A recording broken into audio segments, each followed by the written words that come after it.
ನಮಸ್ಕಾರ ಕೇಳುಗರೆ. ಮನಸ್ಸೇನಿನ್ನದು ಮರೆಯೋ ಮಾತೆಲ್ಲಿದೆ.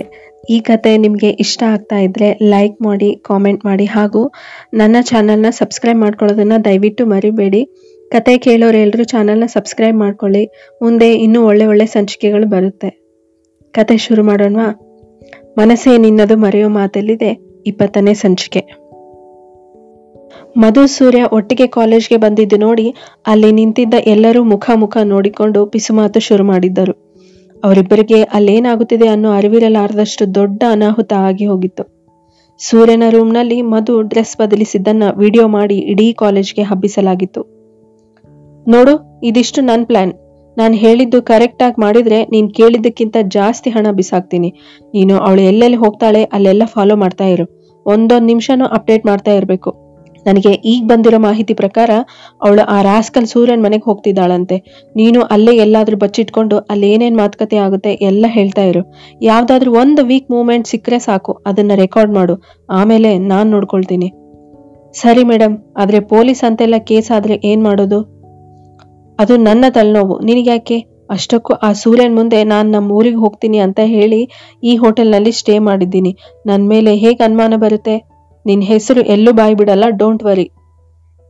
ಹಾಗಿದ್ರೆ ಓಕೆ. ಆ ಹುಡುಗಿ ಆಟೋ ಹತ್ತಿ ಹೋಯ್ತು, ನಾನು ಈಗ್ಲೇ ಹೋಗ್ತೀನಿ, ಬಾಯ್ ಎಂದು ಹೋಗಿಬಿಟ್ಟ. ಸರಿ, ಹೇಳಿದ ಕೆಲ್ಸ ಮಾತ್ರ ಪರ್ಫೆಕ್ಟ್ ಆಗ್ಬೇಕು, ಓಕೆ ಬಾಯ್. ಬ್ಲಡಿ, ನನಗೆ ಕಾಲ್ ಮಾಡಿ ಬೈತಾನೆ, ಅದು ಆ ಮಧು ಪರವಾಗಿ ವಹಿಸ್ಕೊಂಡು. ಮಾಡ್ತೀನಿ ಇಬ್ರಿಗೂ. ಇಬ್ಬರ ಮರ್ಯಾದೆ ಹಾಳಾಗೋ ಹಾಗೆ ಮಾಡ್ಲಿಲ್ಲ, ನನ್ನ ಹೆಸರು ಪ್ರಿಯಾಂಕನೇ ಅಲ್ಲ. ಸರಿಯಾಗಿ 10 ನಿಮಿಷಕ್ಕೆ ಮತ್ತೆ ಕಾಲ್ ಬಂತು ಪಿಂಕಿಗೆ. ಮೇಡಮ್, ಅವ್ರ ಮನೆ ಕಾಂಪೌಂಡ್ ಒಳಗೆ ಒಂದ್ ಕಿಟಕಿ ಹತ್ರ ನಿಂತ್ಕೊಂಡು ನೋಡ್ತಾ ಇದ್ದೀನಿ. ಅವರು ಹಾಲ್ನಲ್ಲಿ ಕೂತು ಮಾತಾಡ್ತಾ ಇದ್ದಾರೆ. ನಾನ್ ಬಂದಿದ್ದು ಅವ್ರಿಗೆ ಗೊತ್ತಾಗಿಲ್ಲ, ಕಾಂಪೌಂಡ್ ಹಾರಿ ಬಂದಿದ್ದೀನಿ. ಗುಡ್, ಯಾರಿಗೂ ಕಾಣಿಸ್ಕೋಬೇಡ, ಕಾಲ್ ಕಟ್ ಮಾಡಬೇಡ, ಹಾಗೆ ಹೇಳ್ತಾ ಇರು. Okay madam. ಸೂರ್ಯ ಒಳಗ್ ಹೋದ. ಅಡುಗೆ ಮನೆ ಅನ್ಸುತ್ತೆ ಅದು. ಅವರಿಬ್ರು ಮಾತನಾಡ್ತಾ ಕೂತಿದ್ದಾರೆ. ಸೂರ್ಯನ ಕೈಯಲ್ಲಿ ಮೊಬೈಲ್ ಇದೆ. ಕಾಫಿನೋ ಟೀನೋ ತಂದು ಕೊಟ್ಟ ಹಾಗೆ ಆಯ್ತು ಮೇಡಮ್. ಓ, ಸೇವೆ ಜೋರಾಗೆ ಮಾಡ್ತಿದ್ದಾನೆ. ಮಾಡ್ಲಿ. ಮೇಡಮ್, ಅವರಮ್ಮ ಏನೋ ಹೇಳಿ ರೂಮ್ಗೆ ಹೋದ್ರು. ಇವರಿಬ್ರೇ ಇದ್ದಾರೆ. ಈಗ ಸರಿಯಾಗಿ ನೋಡು, ಏನಾದ್ರೂ ಒಂದು ವೀಕ್ ಮೂವ್ಮೆಂಟ್ ಸಿಕ್ಕರೆ ಸಾಕು. ಇಲ್ಲ ಮೇಡಮ್. ಸೂರ್ಯ ಮೇಲೆ ಹೋದ. ಮತ್ತೆ ಬಂದ ಮೇಡಮ್. ಕೈಯಲ್ಲಿ ಏನೋ ಕವರ್ ಇದೆ. ಏನದು? ಸರಿಗ್ ನೋಡು. ಗೊತ್ತಿಲ್ಲ ಮೇಡಮ್. ಅವ್ರಿಗೇನೋ ಮಾತನಾಡ್ತಿದ್ರು. ಆ ಹುಡುಗಿ ಸೂರ್ಯನ್ ರೂಮ್ಗೆ ಹೋದ್ಲು. ಶಿಟ್, ನೀನು ಮೇಲ್ ಹೋಗು. ಹೇಗ್ ಹೋಗ್ಲಿ? ನೋಡೋ ಸರಿಯಾಗಿ, ಮನೆ ಸುತ್ತ ಒಂದ್ ರೌಂಡ್ ಹಾಕು. ಅವನು ಒಂದು ಸುತ್ತು ಹಾಕಿದ. ಸಿಕ್ತು ಮೇಡಮ್. ಇಲ್ಲಿ ಒಂದು ಬಾಲ್ಕನಿ ಇದೆ. ಹತ್ತೋಕೆ ಒಂದ್ ಮರದ ಸಪೋರ್ಟ್ ತಗೊಳ್ಬೇಕು. ಕ್ವಿಕ್, ಬೇಗ. ಅವನು ಹತ್ತಿ ಕಿಟಕಿ ಮೆಲ್ಲ ಸರಿಸಿ ನೋಡುವಷ್ಟರಲ್ಲಿ ಮಧು ಕೆಳಗೆ ಹೋಗುತ್ತಿದ್ದಳು. ಡ್ಯಾಮಿಡ್, ಹೇಳಿದ್ ಒಂದ್ ಕೆಲ್ಸನೂ ನೆಟ್ಟಾಗಿ ಮಾಡೋಕ್ ಆಗಲ್ವಲ್ಲ? ಸಾರಿ ಮೇಡಮ್, ಆದ್ರೆ ಆ ಹುಡುಗಿ ಬಟ್ಟೆ ಬದಲಾಗಿತ್ತು. ಡ್ರೆಸ್ ಚೇಂಜ್ ಮಾಡೋಕ್ ಬಂದಿದ್ಲು ಅನ್ಸುತ್ತೆ. ಇದು ಸೂರ್ಯನ ರೂಮ್ ಅನ್ಸುತ್ತೆ ಮೇಡಮ್. ಅವನ ಫೋಟೋ ಇದೆ. ಓಹೋ, ಅಷ್ಟೊಂದು ಮುಂದುವರೆದಿದೆನಾ? ಹಾಗಾದ್ರೆ ಹಳೆ ಬಟ್ಟೆ ಅಲ್ಲೇ ಉಳಿದಿದೆನಾ ನೋಡು. ಹೌದು ಮೇಡಮ್, ಇಲ್ಲೇ ಇದೆ. ವೆರಿ ಗುಡ್ ಕಣೋ. ಈಗ ನಾನು ಹೇಳಿದ ಹಾಗೆ ಮಾಡು. ಇನ್ನೂ ಒಂದು ಮೊಬೈಲ್ ತಂದಿದೀಯಾ ತಾನೆ? ಹಾ, ತಂದಿದ್ದೀನಿ. ಸರಿ, ಹಾಗಿದ್ರೆ ಅಲ್ಲಿ ಕಿಟಕಿ ಸ್ವಲ್ಪ ಓಪನ್ ಮಾಡಿ ವಿಡಿಯೋ ರೆಕಾರ್ಡ್ ಆನ್ ಮಾಡು. ಅವಳು ಡ್ರೆಸ್ ಬದಲಾಯಿಸೋಕ್ ಬಂದ್ರೆ ನನ್ನ ಪ್ಲಾನ್ ಆದ ಹಾಗೆ. ಪಾಪ ಮೇಡಮ್, ಇನ್ನೂ ಚಿಕ್ಕ ಹುಡುಗಿ. ಶಟ್ ಅಪ್, ಹೇಳ್ದಷ್ಟು ಮಾಡು. ಅವಳು ಬರ್ದಿದ್ರೆ ಏನ್ ಮಾಡ್ಲಿ ಮೇಡಮ್? ಬಾಯಿ ಮುಚ್ಚೋ, ಅಪ್ಶಕ್ನ ನುಡಿಬೇಡ. ನೀನು ಆ ಮೊಬೈಲ್ ಅಲ್ಲೇ ಬಿಟ್ಟು ಕೆಳಗೆ ಏನಾಗ್ತಿದೆ ಅಂತ ಹೋಗಿ ನೋಡು. ಸರಿ ಮೇಡಮ್. ಅವನು ಕೆಳಗೆ ಬರುವಷ್ಟರಲ್ಲಿ ಮಧು ಮೇಲಿನ ರೂಮ್ಗೆ ಡ್ರೆಸ್ ಚೇಂಜ್ ಮಾಡಲು ಹೋಗಿ ಆಗಿತ್ತು. ಅವಳ ದುರಾದೃಷ್ಟಕ್ಕೆ ಎಲ್ಲ ರೆಕಾರ್ಡ್ ಆಗಿ ಹೋಗಿತ್ತು. ಆ ಗ್ಯಾಪ್ನಲ್ಲೇ ಹೋಟೆಲ್ನಿಂದ ಒಂದು ಹುಡುಗ ಬಂದು ತಿಂಡಿ ಪಾರ್ಸಲ್ ತಂದು ಕೊಟ್ಟು ಹೋಗಿದ್ದ. ಮಧು ಕೆಳಗೆ ಬಂದು ತಿಂಡಿ ತಿನ್ನುವಾಗ ಅವನು ಮೇಲೆ ಹೋಗಿ ಆ ಮೊಬೈಲ್ ತೆಗೆದುಕೊಂಡು ಸದ್ದೇ ಆಗದೆ ಹೊರಟು ಹೋಗಿದ್ದನು. ಅನಿಕೇತ್, ಆಕಾಶ್ ಮತ್ತು ಪ್ರೀತಿ ಓಡಿ ಸೂರ್ಯ ಮಧುವಿನ ಬಳಿ ಬಂದವರೇ. ಅನಿಕೇತ್ ಸೂರ್ಯನನ್ನ ಪಕ್ಕ ಕರೆದುಕೊಂಡು ಹೋಗಿ, ಏನೋ ಸೂರ್ಯ, ಇಷ್ಟೊಂದು ದೊಡ್ಡ ಅನಾಹುತ ಮಾಡ್ಕೊಂಡ್ಬಿಟ್ಟೆ ಎಂದ. ಯಾಕೋ, ಏನಾಯ್ತು? ಅದಾಗ್ಲೇ ಫೇಕ್ ಅಂತ ಎಲ್ಲ ಗೊತ್ತಾಯ್ತಲ್ಲ. ಅದೆಲ್ಲ ಕೊಣೋ, ನೋಡಿಲಿ ಎಂದು ಮೊಬೈಲ್ ತೋರಿಸಿದಾಗ ಸೂರ್ಯ ನೋಡಲಾಗದೆ ಒಂದು ಕ್ಷಣದಲ್ಲೇ ಮೊಬೈಲ್ ಕಿತ್ತೆಸೆದು ಕಣ್ಣು ಮುಚ್ಚಿಕೊಂಡು ನೋ ಎಂದು ಚೀರಿದನು.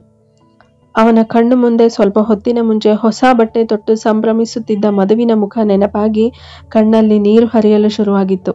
ಇತ್ತ ಮಧುವನ್ನ ಆಕಾಶ್ ಮತ್ತು ಪ್ರೀತಿ ಕರೆದುಕೊಂಡು ಹೋಗಿ ಆಕಾಶ್ ಮಧುವನ್ನು ತಬ್ಬಿ ಹಿಡಿದು, ಕೋತಿ, ಯಾಕೆ ಸೂರ್ಯನ್ ಮನೆಗೆ ಬೆಳಗ್ಗೆ ಹೋದೆ? ಎನ್ನಲು ಆಕರ್ಷ್ ಕಣ್ಣಿಂದಲೂ ಧಾರಾಕಾರವಾಗಿ ನೀರು ಹರಿಯತೊಡಗಿತು. ಯಾಕೋ, ಏನಾಯ್ತು? ಪ್ರೀತಿ ಹತ್ರ ತನ್ನ ಮೊಬೈಲ್ ಕೊಟ್ಟು ತಾನು ದೂರ ಹೋದನು. ಪ್ರೀತಿ ವಿಡಿಯೋ ತೋರಿಸಿದಳು. ಅದರಲ್ಲಿ ಒಂದು ಹುಡುಗಿ ಬಟ್ಟೆ ಬದಲಿಸುವುದನ್ನು ಅಲ್ಪ ಸ್ವಲ್ಪ ಬ್ಲರ್ ಮಾಡಿ ಮುಖ ಒಂದು ಚಂದ ಕಾಣುವಂತೆ ಎಡಿಟ್ ಮಾಡಿದ ವಿಡಿಯೋದಲ್ಲಿ ಕೊನೆಗೆ ಸೂರ್ಯನ ರೂಮಿನ ಕಬೋರ್ಡ್ ಮೇಲೆ ಅಂಟಿಸಿದ್ದ ಅವನ ಫೋಟೋ ಮತ್ತು ತನ್ನ ಮುಖವೇ ಕಂಡಾಗ ತಲೆ ಸುತ್ತಿ ಪ್ರಜ್ಞೆ ತಪ್ಪಿ ಬಿದ್ದಳು ಮಧು. ಅಲ್ಲೇ ನಿಂತಿದ್ದ ಸೂರ್ಯ ಓಡಿ ಬಂದು ಅವಳನ್ನು ಎತ್ತಿಕೊಂಡು ಒಂದು ಕ್ಲಾಸ್ ರೂಮ್ಗೆ ತೆರಳಿ ಬೆಂಚ್ ಮೇಲೆ ಮಲಗಿಸಿ ಎಬ್ಬಿಸಲು ನೋಡಿದ. ಮಧು ಏಳಲಿಲ್ಲ.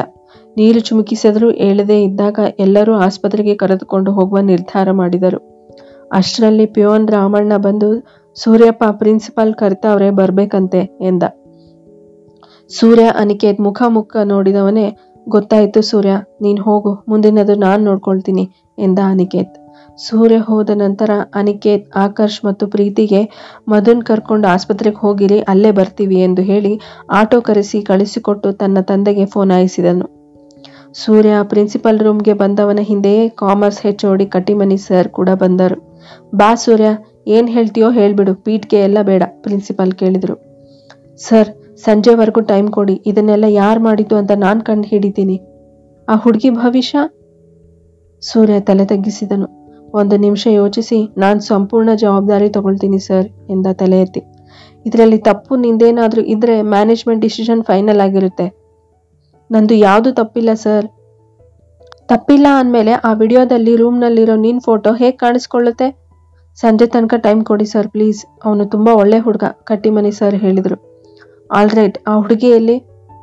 ಆಸ್ಪತ್ರೆ ಕರ್ಕೊಂಡು ಹೋಗಿದ್ದಾರೆ ಸರ್, ವಿಷಯ ಗೊತ್ತಾಗಿ ಪ್ರಜ್ಞೆ ತಪ್ಪಿ ಬಿದ್ದಿದ್ದಾಳೆ. ಓಕೆ, ನೀವು ಸಂಜೆ ಅಷ್ಟರಲ್ಲಿ ಅದೇನೇನು ಪ್ರೂವ್ ಮಾಡ್ಬೇಕು ಅನ್ಕೊಂಡಿದ್ದೀರೋ ಅದನ್ನು ಪೂರ್ತಿ ನನಗೆ ಎಕ್ಸ್ಪ್ಲೈನ್ ಮಾಡಿ. ಆದರೆ ಎಲ್ಲ ಹಾಗು ಹೋಗುಗಳು ನನಗೆ ಗೊತ್ತಾಗಬೇಕು, ಎಲ್ಲ ಅಪ್ಡೇಟ್ ಮಾಡಿ. ಸರಿ ಸರ್.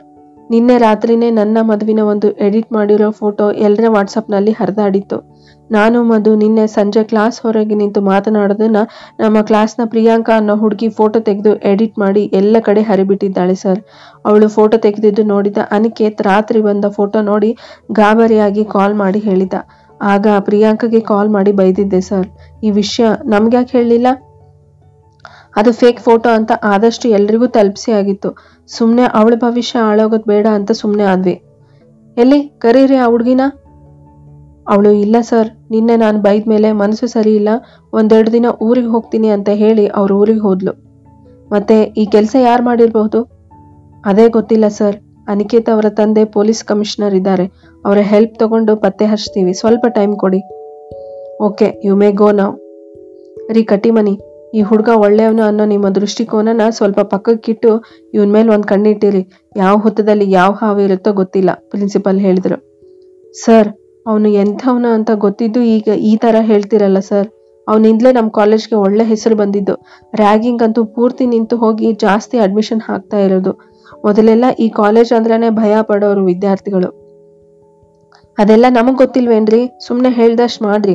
ಇವನನ್ನ ಸರಿಯಾಗಿ ವಿಚಾರಿಸ್ಕೊಂಡಿಲ್ಲ ಅಂದ್ರೆ ಬೇರೆ ವಿದ್ಯಾರ್ಥಿಗಳು ತಪ್ಪು ತಿಳಿತಾರೆ. ಸರಿ ಸರ್. ಸೂರ್ಯ ಹೊರಗೆ ಬರುತ್ತಿದ್ದಂತೆ ಅನಿಕೇತ್ ಅವರ ತಂದೆಗೆ ಕಾಲ್ ಮಾಡಿ ನಡೆಯುವ ವಿಷಯ ಹೇಳಿದ್ದನ್ನು ತಿಳಿಸಿದನು. ಆದ್ರೆ ಸೂರ್ಯ ಮೊದಲು ಕೇಳಿದ್ದೆ ಮಧುನ ಆಸ್ಪತ್ರೆ ಕರೆದುಕೊಂಡು ಹೋದ್ರಾ ಎಂದು. ಅನಿಕೇತ್ ಆಟೋ ತರಿಸಿ ಆಸ್ಪತ್ರೆಗೆ ಕಳಿಸಿದ್ದನ್ನು ಹೇಳಿದ್ಮೇಲೆ ಸೂರ್ಯ ಆಕರ್ಷ್ಗೆ ಕಾಲ್ ಮಾಡಿ ಮಧು ಬಗ್ಗೆ ವಿಚಾರಿಸಿದನು. ಅವನ ಮನಸ್ಸು ಮಧು ಬಗ್ಗೆನೇ ಯೋಚನೆ ಮಾಡ್ತಿತ್ತು. ಅವಳನ್ನು ನೋಡ್ಬೇಕು, ಅವಳಿಗೆ ಧೈರ್ಯ ತುಂಬಬೇಕು, ಅವಳಿಗೆ ಒಂದು ಪ್ರೀತಿ ಅಪ್ಪಗೆ ಕೊಟ್ಟು ನಿನ್ ಜೊತೆ ನಾನಿದ್ದೀನಿ, ಏನೇ ಬಂದ್ರು ಇಬ್ರು ಸೇರಿ ಎದುರಿಸೋಣ ಅಂತ ಹೇಳ್ಬೇಕು. ಯಾರು ಏನಾದ್ರೂ ಮಾತನಾಡ್ಕೊಳ್ಳಿ, ನಮ್ಮಿಬ್ರು ಸಂಬಂಧ ಮಾತ್ರ ಗಟ್ಟಿಯಾಗೇ ಇರುತ್ತೆ ಅಂತ ಹೇಳ್ಬೇಕು ಅನ್ನೋ ಬಯಕೆ ದಟ್ಟವಾಗಿ ಕಾಡ್ತಾ ಇತ್ತು.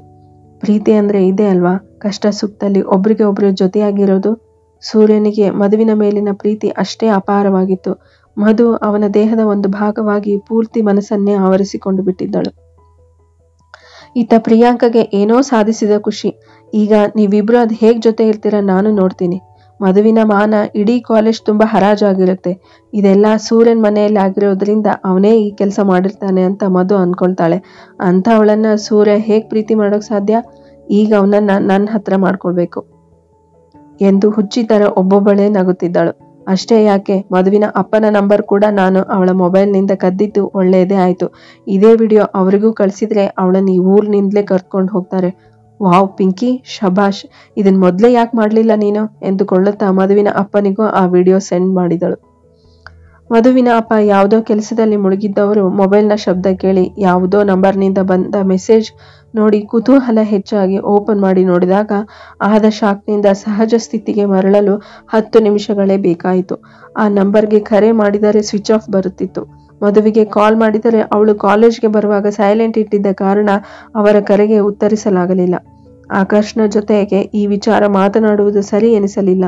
ಏನು ಮಾಡಬೇಕೆಂದು ತಿಳಿಯದೆ ಸೀದಾ ಆಕರ್ಷ್ ತಂದೆ ಪ್ರಸಾದ್ಗೆ ಕಾಲ್ ಮಾಡಿ ತಕ್ಷಣವೇ ಮೈಸೂರಿಗೆ ಹೊರಟು ಬರಲು ತಿಳಿಸಿ ತಾವು ಬಂದಿದ್ದರು. ಪ್ರಸಾದ್ ಮತ್ತು ಶ್ರೀನಿವಾಸರು ಹೆಚ್ಚು ಕಮ್ಮಿ ಒಂದೇ ಸಮಯಕ್ಕೆ ಮೈಸೂರಿಗೆ ಬಂದಿದ್ದರು. ಯಾಕೋ ಏನೋ ಆಯ್ತು, ಯಾಕಿಷ್ಟು ಅವಸರ ಮಾಡಿ ಬಾ ಅಂತ ಹೇಳ್ದೆ, ಏನ್ ವಿಷಯ ಪ್ರಸಾದ್ ಕೇಳಿದ್ರು. ಏನಂತ ಹೇಳಿ ಪ್ರಸಾದ್, ನೋಡಿಲ್ಲಿ ಎಂದು ತಮ್ಮ ಮೊಬೈಲ್ನಲ್ಲಿ ವಿಡಿಯೋ ತೋರಿಸಿ ಗಳಗಳನೆ ಅತ್ತು ಬಿಟ್ಟರು ಶ್ರೀನಿವಾಸ್. ಪ್ರಸಾದ್ಗೆ ಹೇಗೆ ಸಮಾಧಾನ ಮಾಡಬೇಕೆಂದು ತೋಚಲಿಲ್ಲ. ಸೀದಾ ಮಧು ಮೊಬೈಲ್ಗೆ ಕಾಲ್ ಮಾಡಿದರು. ಆದ್ರೆ ಅವಳ ಫೋನ್ ಸೈಲೆಂಟ್ ಇದ್ದ ಕಾರಣ ಕರೆ ಸ್ವೀಕರಿಸಲಿಲ್ಲ. ತಕ್ಷಣವೇ ಆಕರ್ಷ್ಗೆ ಕಾಲ್ ಮಾಡಿದರು. ಅವನು ಕಾಲ್ ರಿಸೀವ್ ಮಾಡಿ ನಡೆದ ಎಲ್ಲಾ ವಿಷಯ ತಿಳಿಸಿ, ಮಧುಗೆ ಈಗ ಪ್ರಜ್ಞೆ ಬಂದಿದೆ, ಆದ್ರೆ ಅವಳು ಏನು ಮಾತನಾಡ್ತಿಲ್ಲ. ಪ್ರಿನ್ಸಿಪಲ್ ಫೋನ್ ಮಾಡಿ ಕಾಲೇಜಿಗೆ ಕರ್ಕೊಂಡು ಬನ್ನಿ ಅಂತ ಹೇಳಿದ್ರು ಅಪ್ಪ, ಅದಕ್ಕೆ ಅಲ್ಲಿಗೆ ಹೋಗ್ತಾ ಇದ್ದೀವಿ, ನೀವು ಕಾಲೇಜ್ಗೆ ಬಂದ್ಬಿಡಿ ಎಂದು ಹೇಳಿ ಕರೆ ಕತ್ತರಿಸಿದನು. ಪ್ರಿನ್ಸಿಪಾಲ್ ಒಂದು ಕಡೆ, ಮಧು ಅವರ ಅಪ್ಪ ಆಕರ್ಷ್, ಪ್ರೀತಿ ಮತ್ತು ಪ್ರಸಾದ್ ಒಂದು ಕಡೆ, ಇನ್ನೊಂದು ಕಡೆ ಸೂರ್ಯ ಹಾಗೂ ಅನಿಕೇತ್. ಸೂರ್ಯ, ಸಂಜೆಯೊಳಗೆ ಯಾರು ಮಾಡಿದ್ದು ಅಂತ ಕಂಡು ಹಿಡಿತೀನಿ ಅಂತ ಬೆಳಿಗ್ಗೆ ಹೇಳ್ಕೊಂಡಿದ್ದೆ, ಯಾರು ಅಂತ ಗೊತ್ತಾಯ್ತಾ ಪ್ರಿನ್ಸಿಪಲ್ ಕೇಳಿದರು. ಗೊತ್ತಾಯ್ತು ಸರ್, ಹಿಂದೆಯಿಂದ ಬಂದಿತ್ತು ಪೊಲೀಸ್ ಕಮಿಷನರ್ ರಾಜೇಂದ್ರ ಪ್ರಸಾದ್ರ ಧ್ವನಿ. ಪ್ರಿನ್ಸಿಪಲ್ ಎದ್ದು ನಿಂತವರೇ ಅವರನ್ನು ಒಳಗೆ ಕರೆದು ಕೂಡಿಸಿದರು. ಹೇಳಿ ಸರ್, ಯಾರು ಅಂತ. ಅವರು ಯಾರೇ ಆಗಿದ್ರು ಅವ್ರಿಗೆ ಶಿಕ್ಷೆ ಅಂತೂ ಖಂಡಿತ. ನಾವು ಈ ಮೆಸೇಜ್ ಮೊದಲು ಎಲ್ಲಿಂದ ಬಂತು ಅಂತ ಆ ನಂಬರ್ನ ಟ್ರ್ಯಾಕ್ ಮಾಡ್ತಾ ಹೋದಾಗ ಕೊನೆಗೆ ತಲುಪಿದ್ದು ಸೂರ್ಯನ ಮನೆ ಹತ್ರನೇ ಇರೋ ಒಂದು ಹೋಟೆಲ್ನಲ್ಲಿ. ಅಲ್ಲಿ ವಿಚಾರಿಸಿದಾಗ ಪ್ರಿಯಾಂಕಾ ಅನ್ನೋ ನಿಮ್ ಕಾಲೇಜಿನ ಹುಡುಗಿ ಬೆಳಿಗ್ಗೆ ಬಂದು ರೂಮ್ ಮಾಡಿಕೊಂಡು ಇರೋದು ಆ ಹೋಟೆಲ್ನವರು ಹೇಳಿದ್ರು. ಆಮೇಲೆ ಅನಿಕೇತ್ ಅವಳು ನಿನ್ನೆ ರಾತ್ರಿ ಇವರಿಬ್ಬರ ಫೋಟೋ ಎಡಿಟ್ ಮಾಡಿ ವಾಟ್ಸಪ್ನಲ್ಲಿ ಹರಿಬಿಟ್ಟಿರೋ ವಿಷಯ ಮೊದಲೇ ಹೇಳಿದ್ದ. ಹಾಗಾಗಿ ಅವಳನ್ನೇ ನಾವು ಮೊದಲು ಟಾರ್ಗೆಟ್ ಮಾಡಿದ್ವಿ. ತನ್ನ ರೆಗ್ಯುಲರ್ ನಂಬರ್ ಬಿಟ್ಟು ಬೇರೆ ಸಿಮ್ಮಿಂದ ಮೆಸೇಜ್ ಮಾಡಿದ್ದಾಳೆ. ಏನೋ ಅನುಭವವಿಲ್ಲದೆ ಟಿವಿ ಸಿನಿಮಾ ನೋಡಿ ಅದೇ ತರ ಅನುಕರಣೆ ಮಾಡಕ್ ಹೋಗಿ ಸಿಕ್ಕಿ ಬಿದ್ದಿದ್ದಾಳೆ ಎಂದು ಒಂದೇ ಉಸಿರಲ್ಲಿ ಎಲ್ಲವನ್ನೂ ವಿವರಿಸಿದರು ರಾಜೇಂದ್ರ ಪ್ರಸಾದ್. ಅಷ್ಟೇ ಅಲ್ಲದೆ ಸೂರ್ಯನ ಮನೆ ಹತ್ರ ಇರೋ ಎಲ್ಲಾ ಸಿಸಿ ಫುಟೇಜ್ ಚೆಕ್ ಮಾಡಿದ್ವಿ. ಅದ್ರಲ್ಲಿ ಒಂದ್ರಲ್ಲಿ ಮಧು ಇವರ ಮನೆಗೆ ಬರುವಾಗ ಇವಳನ್ನ ಫಾಲೋ ಮಾಡ್ಕೊಂಡು ಒಂದು ಗಾಡಿ ಬಂದಿದೆ. ಆ ಗಾಡಿ ನಂಬರ್ ಕೂಡ ಕಾಣಿಸುವಷ್ಟು ಹತ್ತಿರದಲ್ಲಿ ಒಂದು ಸಿಸಿ ಕ್ಯಾಮೆರಾ ಇದ್ದರಿಂದ ಆ ನಂಬರ್ ಟ್ರೇಸ್ ಮಾಡಿದಾಗ ಗೊತ್ತಾಗಿದ್ದು ಆ ವ್ಯಕ್ತಿ ಬೇರೆ ಯಾರೋ ಆಗಿರದೆ ನಮ್ಮ ಸ್ಟೇಷನ್ನ ಹಳೆ ಕಸ್ಟಮರ್ ಎಂದು.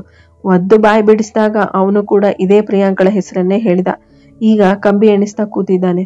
ಹಣ ಕೊಟ್ಟು ಕೆಲಸ ಮಾಡೋಕೆ ಹೇಳಿದ್ದಾಳೆ. ಇದರಿಂದ ಪಾಪ ಇವರಿಬ್ರು ಭವಿಷ್ಯ ಹಾಳಾಯ್ತು. ಸರ್, ಎಲ್ಲಿ ಆ ಹುಡುಗಿ ಪ್ರಿನ್ಸಿಪಲ್ ಕೇಳಿದರು. ಇಲ್ಲೇ ಹೊರಗೆ ನಿಂತಿದ್ದಾಳೆ. ಅನಿಕೇತ್, ಹೋಗ್ ಕರಿಯೋ. ಅನಿಕೇತ್ ಜೊತೆ ಬಂದ ಪ್ರಿಯಾಂಕಳನ್ನ ಸೂರ್ಯ ತನ್ನ ಉರಿಗಣ್ಣಿನಿಂದ ಸುಟ್ಟು ಬಿಡುವ ಹಾಗೆ ನೋಡುತ್ತಿದ್ದ. ಮಧುವಿಗಂತೂ ಮುಖವೆತ್ತಲು ಸಾಧ್ಯವಾಗುತ್ತಿರಲಿಲ್ಲ. ಮಾನಸಿಕವಾಗಿ ಕುಗ್ಗಿ ಹೋಗಿದ್ದಳು. ಸರ್, ಇವಳನ್ನ ಮೊದಲು ಸ್ಟೇಷನ್ಗೆ ಕರೆದುಕೊಂಡು ಹೋಗಿ. ಇವಳ ಪೇರೆಂಟ್ಸ್ಗೆ ನಾನು ಈಗಲೇ ಕಾಲ್ ಮಾಡ್ತೀನಿ ಪ್ರಿನ್ಸಿಪಲ್ ಹೇಳಿದ್ರು. 1 ನಿಮಿಷ ಸರ್, ಮಧುವಿನ ತಂದೆ ಶ್ರೀನಿವಾಸ್ ಎಂದರು. ಸರ್, ನೀವು ಇಷ್ಟು ಬೇಗ ಅಪರಾಧಿಯನ್ನು ಹಿಡಿದುಕೊಟ್ಟಿದ್ದೀರಿ. ನಿಮ್ ಕರ್ತವ್ಯಕ್ಕೆ ನನ್ನ ಧನ್ಯವಾದಗಳಿದೆ. ಆದ್ರೆ ಇದರಿಂದ ಈ ಸಮಾಜದ ಮುಂದೆ ಹರಾಜಾದ ನನ್ನ ಮಗಳ ಮಾನ ವಾಪಸ್ ಬರುತ್ತಾ ಸರ್? ನೀವು ಕೇಳೋದು ಸರಿಯಾಗಿದೆ ಮಿಸ್ಟರ್ ಶ್ರೀನಿವಾಸ್, ಪ್ರಿನ್ಸಿಪಾಲ್ ಹೇಳಿದರು. ಆದ್ರೆ ಇದ್ರಲ್ಲಿ ತಪ್ಪಿರೋದು ನಿಮ್ ಮಗಳದ್ದೇ.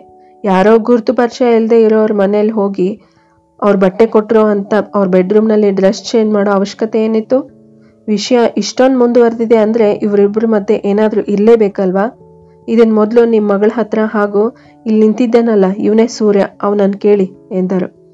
ಶ್ರೀನಿವಾಸ್ ತಲೆ ತಗ್ಗಿಸಿದರು. ಮಧು ಈಗಲೂ ತಲೆ ಎತ್ತಲಿಲ್ಲ. ಸೂರ್ಯ ಮಾತ್ರ ಮಧುವಿನ ತಲೆಯಲ್ಲಿ ಏನು ಓಡುತ್ತಿರಬಹುದು ಅನ್ನುವುದನ್ನೇ ಯೋಚಿಸುತ್ತಾ ಅವಳ ಮುಖವನ್ನೇ ನೋಡುತ್ತಿದ್ದ. ಇನ್ಸ್ಪೆಕ್ಟರ್ ಸರ್, ನೀವು ನಿಮ್ ಡ್ಯೂಟಿ ಮಾಡಬಹುದು ಎಂದರು ಪ್ರಿನ್ಸಿಪಾಲ್. ಸರ್, 1 ನಿಮಿಷ ಎಂದು ನಿಲ್ಲಿಸಿದಳು ಪ್ರಿಯಾಂಕಾ. ಎಲ್ಲರ ಗಮನ ಅವಳ ಮೇಲೆಯೇ ಹರಿಯಿತು. ನಾನು ತುಂಬಾ ದೊಡ್ಡ ತಪ್ಪು ಮಾಡಿದ್ದೀನಿ, ದಯವಿಟ್ಟು ಕ್ಷಮಿಸಿ. ಆದ್ರೆ ಇದರಲ್ಲಿ ನನ್ನ ತಪ್ಪೊಂದೇ ಇಲ್ಲ. ಇದನ್ನೆಲ್ಲ ಮಾಡೋಕ್ ಹೇಳಿದ್ದು ಸೂರ್ಯನೇ ಸರ್. ಇದೆಲ್ಲ ಅವನದ್ದೇ ಪ್ಲಾನ್ ಎಂದಳು ಚೂರು ತಡವರಿಸದೆ. ಮಧು ಮೊದಲ ಬಾರಿಗೆ ತಲೆ ಎತ್ತಿ ಸೂರ್ಯನನ್ನ ನೋಡಿದಳು. ಮುಂದುವರಿಯುವುದು. ನಿಮ್ಮ ಅನಿಸಿಕೆನ ದಯವಿಟ್ಟು ತಿಳಿಸಿ. ಕತೆ ಇಷ್ಟ ಆಗ್ತಿದ್ರೆ ಲೈಕ್ ಮಾಡಿ, ಕಾಮೆಂಟ್ ಮಾಡಿ ಹಾಗೂ ನನ್ನ ಚಾನೆಲ್ನ ಸಬ್ಸ್ಕ್ರೈಬ್ ಮಾಡ್ಕೊಳ್ಳೋದನ್ನ ಮರಿಬೇಡಿ. ಧನ್ಯವಾದಗಳು. ಖುಷಿ.